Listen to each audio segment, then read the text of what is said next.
sejahtera untuk kita semua. Beberapa hari ini kita diributkan oleh berbagai persoalan yang terkait dengan protokol kesehatan. Apa itu protokol kesehatan? Kita tidak pernah mendengar sebelumnya yang disebut protokol kesehatan yang terangkum di dalam undang-undang. Memang ada undang-undang tentang karantina kesehatan.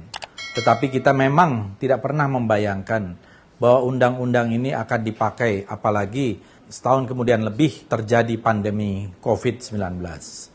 Saya kira di dalam penanganan persoalan protokol kesehatan ini kita harus jujur, harus objektif, harus fair.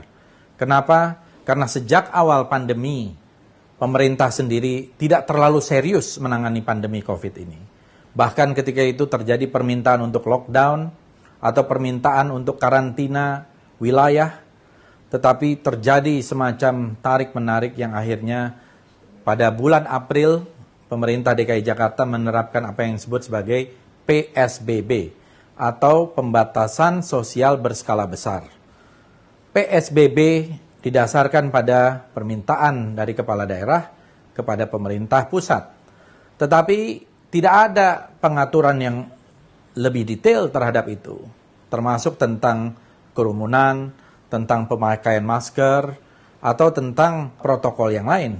Bahkan di awal dulu, Menteri Kesehatan sendiri yang mengatakan tidak perlu pakai masker, yang pakai masker yang sakit saja. Hal-hal seperti ini merupakan bagian dari perjalanan kita menangani sebuah pandemi yang jarang sekali terjadi secara global di dunia ini. Oleh karena itu, sebaiknya jangan menggunakan pandemi COVID ini untuk kepentingan-kepentingan politik, apalagi melakukan kriminalisasi terhadap ulama. Dalam konteks ini adalah Habib Rizik Syihab yang kebetulan baru kembali dari Mekah selama 3,5 tahun. Dan kita tahu bahwa penjemputan itu terjadi juga secara spontanitas. Ya, mereka ingin menjemput dadakan, kemudian juga kita tidak ketahui jumlahnya. Begitu juga dengan terjadinya Maulid Nabi di berbagai daerah yang sekarang ini memang sedang diperingati atau sedang dirayakan sebagai bentuk kecintaan kita kepada Rasulullah Nabi besar Muhammad Sallallahu Alaihi Wasallam. Oleh karena itu, jangan sampai ada satu pesan yang salah, message yang salah dari pihak yang berwenang, seolah-olah melakukan sebuah pelarangan terhadap Maulid Nabi. Seolah-olah melakukan pelarangan terhadap penjemputan Habib Rizik atau kegiatan-kegiatan lain. Yang ada adalah justru bagaimana pemerintah dan aparat yang berwenang memberikan fasilitas yang tetap sesuai dengan koridor dari protokol kesehatan ini, sehingga tidak ada pihak-pihak yang dirugikan. Apalagi kemudian memberikan semacam ancaman-ancaman hukuman.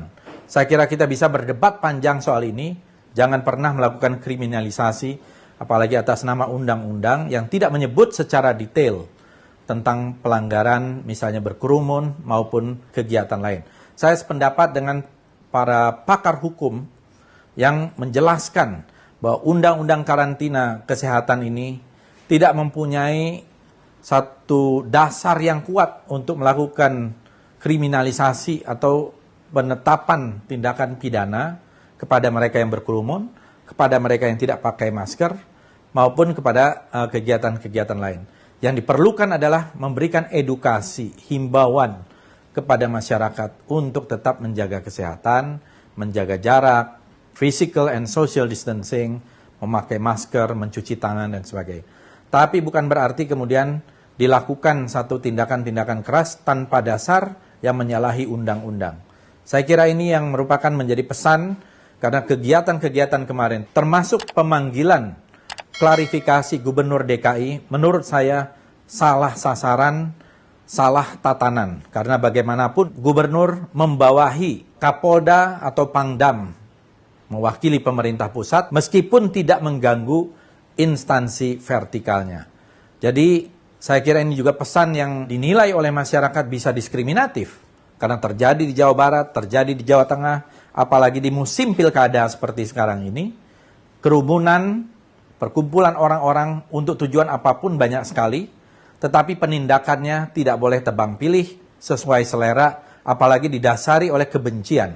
Dan menurut saya apa yang terjadi kepada Gubernur Anies Baswedan yang dipanggil oleh pihak kepolisian merupakan satu tindakan yang keliru dan harus dihentikan supaya tidak terjadi pandangan dan persepsi masyarakat yang merugikan justru aparat kepolisian sendiri.